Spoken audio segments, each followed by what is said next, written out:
Invito tutti domani 2 giugno a evitare gli assembramenti, rispettare la distanza sociale e quindi divertirsi però con intelligenza. 2 giugno si riaccende la Movida, ma con intelligenza. Con questo invito il sindaco di Vicenza chiede a tutti i cittadini di vivere una giornata di festa con senso di responsabilità e soprattutto nel pieno rispetto delle regole.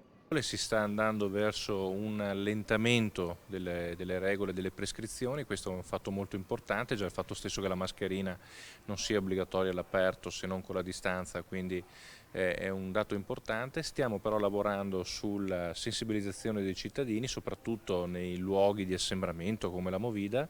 Abbiamo deciso appunto di prorogare l'ordinanza anti-alcol della Movida fino al 14 giugno, che coincide con la scadenza dell'ordinanza regionale del Presidente Zaia.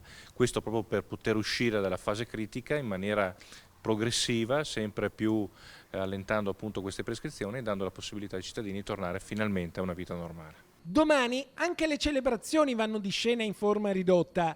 La cerimonia della festa della Repubblica si svolgerà con sindaco, prefetto e 4 agenti in alta uniforme nella loggia del Capitaniato in Piazza dei Signori, dove verrà deposta una corona d'alloro alle 2 lapidi dei caduti vicentini durante la guerra di liberazione. Intanto continuano i controlli anti-Covid. Nell'ultima settimana su 1992 verifiche della polizia locale, solo 2 persone sono state sanzionate perché non indossavano la mascherina che da oggi non è più obbligatoria all'aperto, tranne in caso di assembramenti. Dunque, attenzione alle distanze e alle regole, soprattutto durante le festività, a cominciare da domani. Solo così si può fare un passo avanti verso il ritorno alla vita. Domani è 2 giugno, è necessario evitare gli assembramenti, è necessario quindi mantenere le distanze sociali, torneremo finalmente a divertirci in compagnia con gli amici e socializzando come prima.